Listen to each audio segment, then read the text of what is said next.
नमस्कार, आप देख रहे हैं जवाहर झारखंड। मैं हूं आपके साथ विभा उपाध्याय। दिल्ली में कांग्रेस की केंद्रीय चुनाव समिति की बैठक के बाद सीटों का फॉर्मूला काफी हद तक फाइनल हो चुका है और कांग्रेस के खाते में 30 सीटें गई हैं, जिनमें 21 सीटों पर कांग्रेस ने अपने प्रत्याशियों की लिस्ट भी जारी कर दी है। दिल्ली से लौटे झारखंड कांग्रेस के अध्यक्ष केशव महतो कमलेश और रामेश्वर उरांव ने कहा कि कांग्रेस के मौजूदा सभी विधायकों को फिर से टिकट दिया जाएगा, जबकि कुछ नए चेहरों को भी मौका देने के संकेत दिए गए। पाकुड़ सीट से पूर्व मंत्री आलमगीर आलम के बेटे को टिकट पक्का माना जा रहा है। केंद्रीय चुनाव समिति की बैठक में विचार विमर्श के पश्चात सभी सिटिंग विधायकों पर मोहर लगा दी है और बाकी सीट जो हैं वह जल्द ही आज ही देर रात तक क्लियर हो जाएगा। कितना सीट मिल रहा है आपको? आखिरी क्या है? 30 सीट। 30 seat confirm? कंफर्म। माननीय आलमगीर साहब अभी जेल में है, उन्हीं के परिवार को मोस्ट प्रोबेबली उनके सुपुत्र को यह मिलेगा। सभी एक तो क्षेत्र में काम किए हैं, क्षेत्र के विकास के लिए काम किए हैं और फिर जितने भी सीटिंग थे सब पार्टी के कार्यक्रम में भाग लिए हैं, पार्टी के लिए काम किए, पार्टी हित के लिए काम किए हैं। इसलिए सभी सीटिंग को सीट दी गई है, टिकट दिया गया है। तो इंडिया गठबंधन में सीटों को लेकर बात बनती हुई नजर आ रही है। पहले जहां आरजेडी के राष्ट्रीय प्रवक्ता मनोज झा के तेवर तल्ख दिख रहे थे, अब उस सुर में भी नरमी नजर आ रही है। बावजूद इसके अब भी सब कुछ सामान्य नहीं है। जानकारी के अनुसार देवघर, गोड्डा, चतरा, कोडरमा, हुसैनाबाद से राजद प्रत्याशी चुनावी मैदान में उतरते नजर आएंगे, लेकिन छतरपुर और विश्रामपुर को लेकर अभी भी मंथन वाला दौर जो है वो जारी है। यही वजह है कि तेजस्वी यादव अब भी रांची में ही डेरा जमाए हुए हैं। ट्रैक पे है। तो ये क्या लगता है कि सर कब तक फाइनल हो सकता है? कोई गांठ नहीं है, जल्दी हो जाएगा। मतलब गठबंधन के साथ तो रहेंगे अब जाहिर है ये मनोभावना है झारखंड की। तो सुना आपने, सीधे तौर पर मनोज झा का ये कहना है कि देखिए कोई गांठ नहीं है, सब कुछ सुलझा लिया गया है। सीटों की संख्या क्या होगी, हालांकि उन्होंने इससे कुछ भी कहने से थोड़ा परहेज किया, कहा हम यही हैं, सब कुछ आपके सामने होगा और जानकारी भी आपको दी जाएगी। अब जरा समझ लीजिए कि जिन सीटों पर सबसे ज्यादा अगर फाइट की बात कही जा रही है कि वो सीटें कौन सी हैं, तो उसे समझना जरूरी है। जामताड़ा का रण सबसे महत्वपूर्ण होने वाला है। सीता सोरेन और इरफान अंसारी, इनके बीच आपको ये चुनावी जंग नजर आएगी। झारखंड विधानसभा 2024 की ये तस्वीर बन रही है। नीरू शांति भगत, जिन्हें टिकट दिया गया, और उनके सामने रामेश्वर उरांव ये फाइट देते नजर आएंगे। साथ ही साथ मांडू की बात करें तो निर्मल महतो और जयप्रकाश पटेल, ये वो दो चेहरे हैं जिनके बीच फाइट टाइट मानी जा रही है। वहीं रामगढ़ सीट की बात कर लेते हैं। सुनीता चौधरी और कांग्रेस की तरफ से ममता देवी को कैंडिडेट बनाया गया है, तो इनके बीच ये फाइट होने वाली है। जमशेदपुर की सीट बहुत महत्वपूर्ण है। सरयू राय, जेडीयू की तरफ से उन्हें ये टिकट दिया गया है। वहीं उनके सामने चुनौती होगी बन्ना गुप्ता की, स्वास्थ्य मंत्री की भूमिका निभाते रहे हैं झारखंड के लिए। जरमुंडी की अगर बात कर लें, देवेंद्र कुंवर को भाजपा की तरफ से टिकट दिया गया, तो बादल पत्रलेख कांग्रेस की तरफ से चुनावी रण में उतरते नजर आएंगे।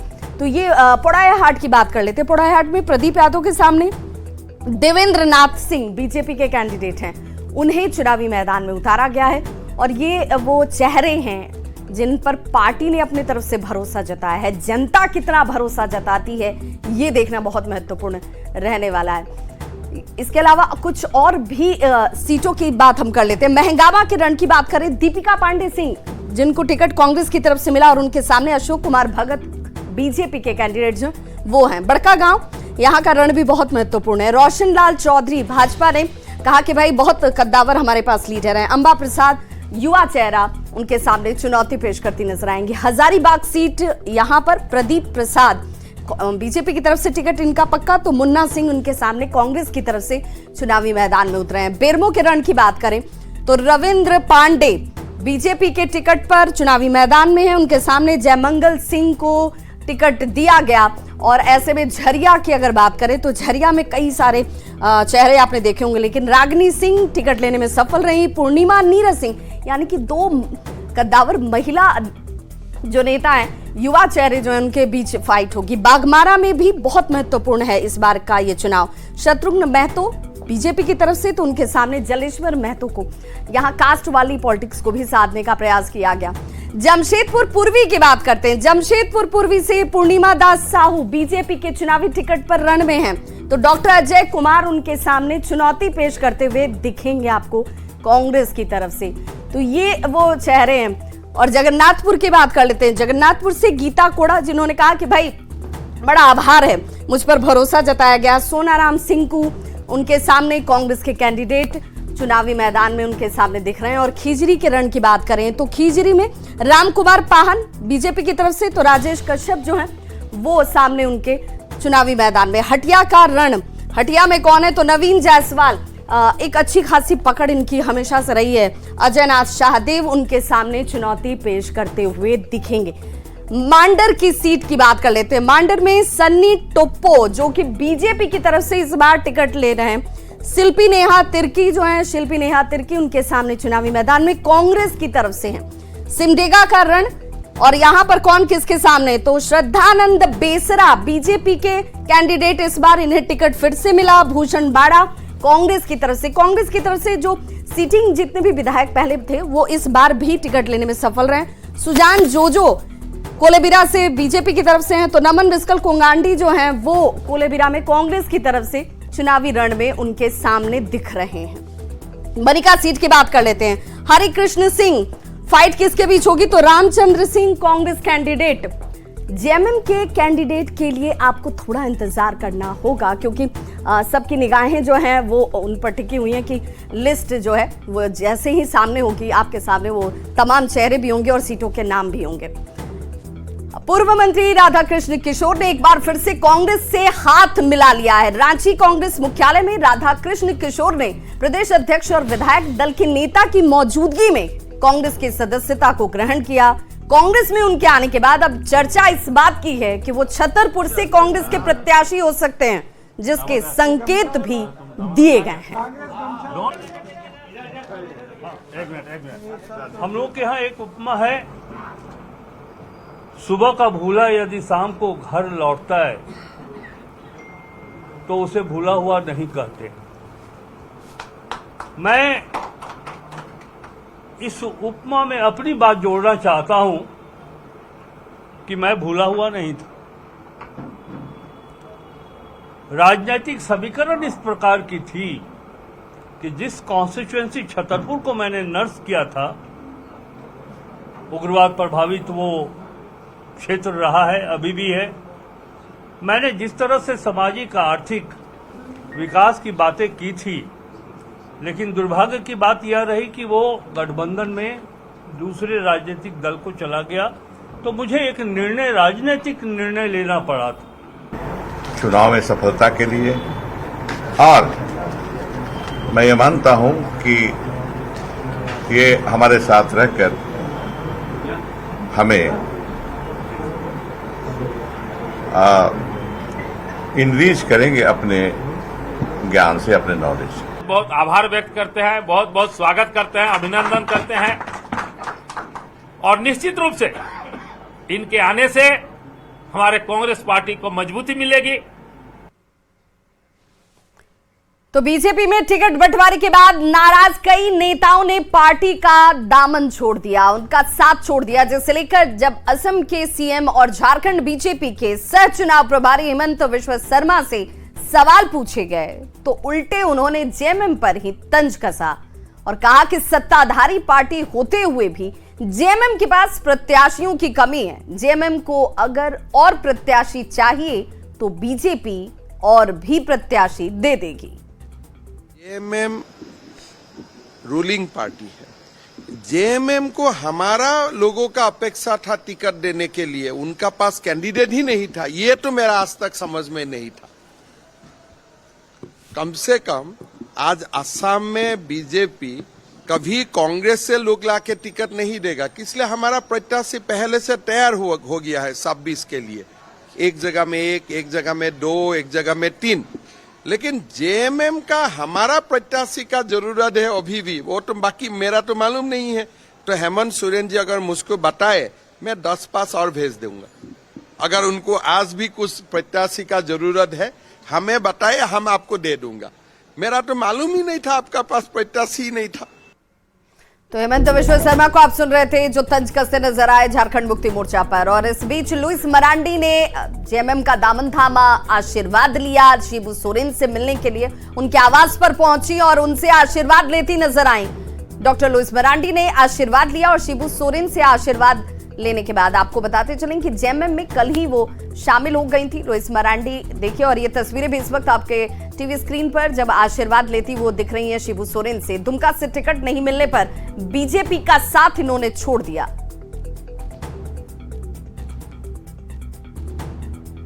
तो विधानसभा चुनाव में टिकट के ऐलान के साथ ही बीजेपी में भगदड़ की स्थिति पैदा हो गई है। जिनको टिकट नहीं मिला वो पार्टी छोड़कर जा रहे हैं या फिर बागी बनकर निर्दलीय चुनावी मैदान में ताल ठोकने की घोषणा कर रहे हैं, जिस पर बाबूलाल मरांडी ने कहा कि हर चुनाव के समय कुछ इधर से उधर लोग जाते ही हैं, लेकिन इससे पार्टी पर कहीं कोई फर्क नहीं पड़ता। अभी थोड़ा बहुत होते रहता है, होना भी चाहिए, इसमें क्या दिक्कत है। बिना भाग दौड़ के कोई आप लोगों को भी मजा नहीं आता, सब कुछ शांत रहता तो आप लोगों के लिए भी दिक्कत है। थोड़ा बहुत होता है, हम लोग बात कर रहे हैं, बाकी सब कुछ संभल जाएगा। और कुछ कुछ तो होता ही है, इसमें कोई दो मत नहीं। जिसको एकदम ही चुनाव लड़ना ही है तो कहीं से अगर उनको अवसर मिलता है, अपॉर्चुनिटी मिलता है तो जाएगा ही। राजनीतिक चुनाव के समय होता है। तो इधर से उधर वाली स्थिति सिर्फ बीजेपी में भी नहीं है, इंडिया अलायंस में भी सीटों के बंटवारे के बाद अब विरोध के सुर जो हैं वो तेज हो गए हैं। गढ़वा के भवनाथपुर सीट की बात करें तो वहां पर जेएमएम ने जिस अनंत देव प्रताप को प्रत्याशी बनाया वो पहले कांग्रेस में थे और कई बार कांग्रेस से विधायक तक वो रह चुके हैं, लेकिन 2014 में वे बीजेपी में चले गए और अब जेएमएम के रास्ते एक बार फिर से इंडिया अलायंस में वो आ गए हैं, जिसे लेकर गढ़वा के कांग्रेस नेताओं में नाराजगी दिखती है। अनंत देव प्रताप पर आरोप है कि उन्होंने बीजेपी में जाने के बाद कांग्रेस का झंडा जलाया और सिंबल भी फाड़ दिया था, जिसे लेकर जिला कांग्रेस में भारी नाराजगी है। 2014 में परिस्थिति आया, देश का हालात को देखते हुए उन्होंने कांग्रेस का टिकट और कांग्रेस के झंडा को विधानसभा में लाकर जलाने का काम किया। आज वह व्यक्ति भाजपा से, जब उनको 2019 में भाजपा टिकट नहीं दिया, जब वहां भानु प्रताप शाही को भाजपा दिया, वो विधायक बन गए, तो उन्होंने 2022 में अनंत प्रताप देव जी महागठबंधन के, कांग्रेस महागठबंधन का एक अंग है, जेएमएम में बैक दरवाजा से जेएमएम ज्वाइन करके और आज वह जेएमएम के उम्मीदवार बन रहे हैं। हम लोग यह कहना चाहते हैं कि जो व्यक्ति कांग्रेस के झंडा जला सकता है, जो व्यक्ति कांग्रेस का सिंबल फाड़ के फेंक सकता है, कांग्रेस उस व्यक्ति को कैसे हम लोग से कह रहे हैं कि प्रचार करें। तो झारखंड कांग्रेस मुख्यालय में पार्टी उम्मीदवारों के बीच सिंबल का वितरण किया गया। प्रदेश अध्यक्ष केशव महतो कमलेश और विधायक दल के नेता रामेश्वर उरांव ने सीटिंग विधायकों को यह सिंबल दिया, जिसके साथ ही प्रदेश अध्यक्ष ने कांग्रेस उम्मीदवारों की जीत का दावा किया है। सिंबल पाने वाले विधायक भी इस मौके पर खुश नजर आए। क्षेत्र में काम और जनता की सेवा के आधार पर सभी ने जीत का दंभ भरा। मेरा सिंबल मिल गया है। चुनाव की तैयारी 5 साल से कर रहे थे। जिस तरह से हमारी सरकार काम किया और जिस तरह से भूषण बड़ा काम किए हैं, कोई दिक्कत नहीं है। बहुत अच्छे अंतर से जीत के आ रहे हैं। इस बार फिर से हमारी सरकार बन रही है, भूषण बड़ा फिर जीत के आ रहे हैं। देखिए, विधानसभा के लिए तो हम लोग तैयार ही रहते हैं, क्योंकि विधायक बन के 2011 बाईपोल इलेक्शन जब से हम लोग जीते और कंटिन्यू ये तीसरी दफा हम चुनाव जीत चुके हैं। चौथी बार आप सबों के आशीर्वाद से हम लोग मैदान में उतर रहे हैं। ये पार्टी की तरफ से सिंबल मिल गया है। इसके लिए मैं हमारे केंद्रीय नेतृत्व, स्टेट नेतृत्व, जिला प्रखंड और सभी मतदाताओं के ने जो भरोसा किया है और दोबारा मुझे यह अवसर दिया है, इसके लिए मैं बहुत बहुत उन्हें धन्यवाद देता हूं। तो जामताड़ा सीट से कांग्रेस ने इरफान अंसारी को एक बार फिर से चुनावी टिकट दिया। कांग्रेस उम्मीदवार बनने के बाद इरफान अंसारी ने पार्टी को धन्यवाद दिया है। इरफान अंसारी ने कहा कि कांग्रेस जेएमएम अपने कार्यकर्ताओं पर विश्वास कर उन पर दांव लगाती है और जो कार्यकर्ता मजबूत होते हैं उन्हें टिकट मिलता है और मैं खुद इसका उदाहरण हूं। देखिए, भाजपा में कोई रह नहीं सकता। भाजपा में स्थानीय नेताओं का कोई कद्र नहीं है। भाजपा जो है नेताओं की जो कैपेबिलिटी जो है वो समाप्त कर देती है, आगे नहीं आने देती है भाजपा।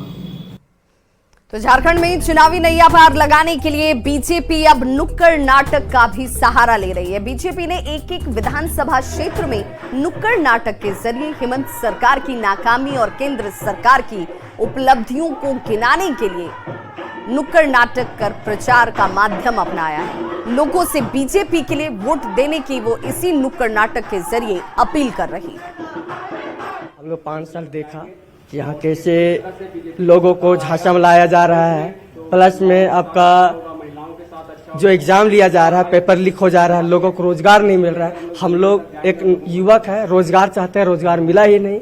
भाजपा का हम लोग दामन थामे हैं, कोशिश कर रहे हैं कि इनको हम लोग अपने तरीके से भाजपा को प्रचार प्रसार करें और इनको जिताने को कोशिश करें। हम लोगों को कैसे अपने झारखंड में विकास करना है और किनको हम लोग वोट देंगे तो हमारा झारखंड का विकास हो सकेगा। तो हमारा मेन पर्पस है कि कैसे क्या करेंगे जिससे कि हमारा कहाँ पे हम लोग वोट देंगे जिससे विकास हो सके। झारखंड के जितने भी विधानसभा क्षेत्र है वहाँ तक हम लोगों के पास जाएंगे और जो हमें यहाँ कार्यादेश यहाँ से सौंपा गया है कि जो सरकार यहाँ पर अभी चल रही थी महागठबंधन की, उनके द्वारा जो काला करतूत या जो भी परेशानी क्रिएट किया गया है, युवाओं के साथ ठगा गया है उन्हें, महिलाओं को, तो उसके बारे में हम लोग जन जन तक लोगों को जागरूक करने का कार्य करेंगे। तो पलामू में डाल्टनगंज सीट से तीसरी बार टिकट मिलने के बाद बीजेपी विधायक आलोक चौरसिया का पलामू सतबरवा में जोरदार स्वागत किया गया। मीडिया से बात करते हुए उन्होंने कहा कि डाल्टनगंज की जनता ने ठान लिया है कि वे बीजेपी को जीत दिलाएंगे और राज्य की सरकार को उखाड़ फेंकेंगे। आलोक चौरसिया ने तीसरी बार मौका देने के लिए पार्टी के शीर्ष नेताओं को धन्यवाद दिया। विधानसभा का उम्मीदवार बनाने का जो आप लोगों ने मौका दिया और निश्चित तौर पर तीसरी बार यहाँ से फिर से भारतीय जनता पार्टी जीतेगी और मजबूती से इस प्रदेश में सरकार बनाएगी। इस प्रदेश की सरकार को, जो गूंगी बहरी सरकार को उखाड़ कर फेंककर भारतीय जनता पार्टी के नेतृत्व में सरकार बनेगा। अगली खबर कोडरमा से, जहां वृंदा गांव में होटल कारोबारी सुखदेव रजक के घर पर छापेमारी खत्म हो चुकी है। कारोबारी के घर से 1,07,10,320 रुपए नकद बरामद किए गए और सुखदेव रजक के भाई रोहित रजक को पुलिस ने गिरफ्तार भी कर लिया। एसपी ने यह भी कहा कि अफीम का कारोबार करने और उससे जमा करोड़ों रुपए होने की सूचना मिली थी, जिसे लेकर छापेमारी की गई।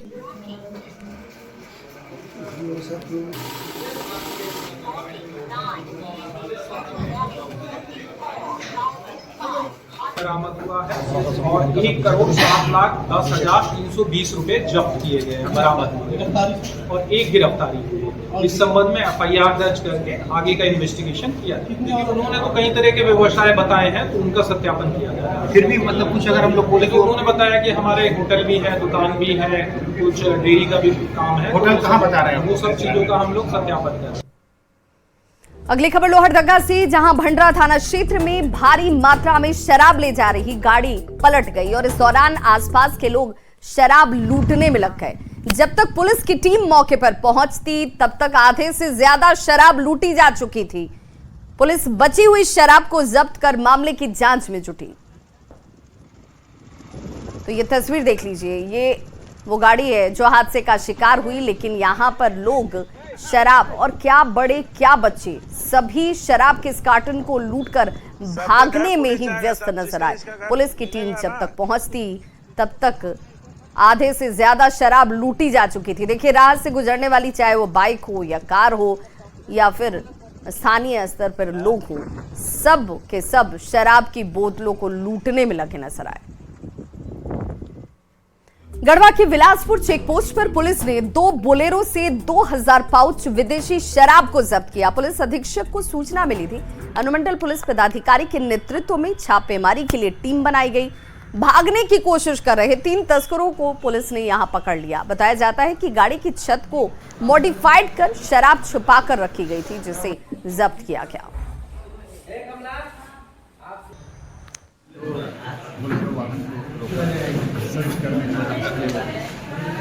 रूप से मॉडिफाइड करके स्पेस बनाया हुआ था। वहाँ पे करीब 2000 पाउच 180 का ऑफिसर प्राइस का लेटेस्ट का बरामद किया। गिरिडीह जिले के चैताडीह में सावित्री अस्पताल में डॉक्टर की लापरवाही से एक प्रसूता चांदनी देवी की डिलीवरी के बाद मौत हो गई, जबकि बच्चा सुरक्षित है, जिसके बाद परिजनों ने अस्पताल के बाहर जमकर विरोध प्रदर्शन किया। घटना के बाद डॉक्टर और स्टाफ मौके से फरार हो गए। पुलिस और समाज सेवियों ने अस्पताल संचालक पर लापरवाही का आरोप लगाते हुए पीड़ित परिवार के लिए मुआवजे की मांग की। चैताडीह में स्थित है सावित्री हॉस्पिटल, जो चैताडीह में स्थित है, और चांदनी देवी जो एक महिला है जो मर गई है बच्चा को जन्म देने के बाद, ये मामला कोई नया मामला नहीं है। मामला है कि एक रैकेट चल रहा है सीएस के नेतृत्व में। आप देखिए कि भाई 1 कट्ठा जमीन है, आधा कट्ठा जमीन है, 2 कट्ठा जमीन है, और सीएस इन लोगों को लाइसेंस कैसे दे रहा है? तो एक सिंडिकेट चल रहा है, कमाई बट रहा है। और ऐसे में न्यूज 18 सवाल पूछता है कि महिला की मौत के लिए जिम्मेदार कौन है? क्या डॉक्टर और स्टाफ सर्टिफाइड थे? और ऐसे में इस अस्पताल पर कार्रवाई कब होगी, कब एक्शन लिया जाएगा? तो डिलीवरी के दौरान मां की मौत हो जाती है, बच्चा हालांकि सुरक्षित है। लोगों का यह आरोप है कि कई तरह की खामियां, लापरवाही साफ नजर आती है, इसके बावजूद कार्रवाई क्यों नहीं हो रही? तो न्यूज 18 बिहार झारखंड के यूट्यूब चैनल को आप जरूर लाइक, शेयर और सब्सक्राइब करें। इस बुलेटिन में बस इतना ही, लेकिन खबरों का सिलसिला लगातार जारी है।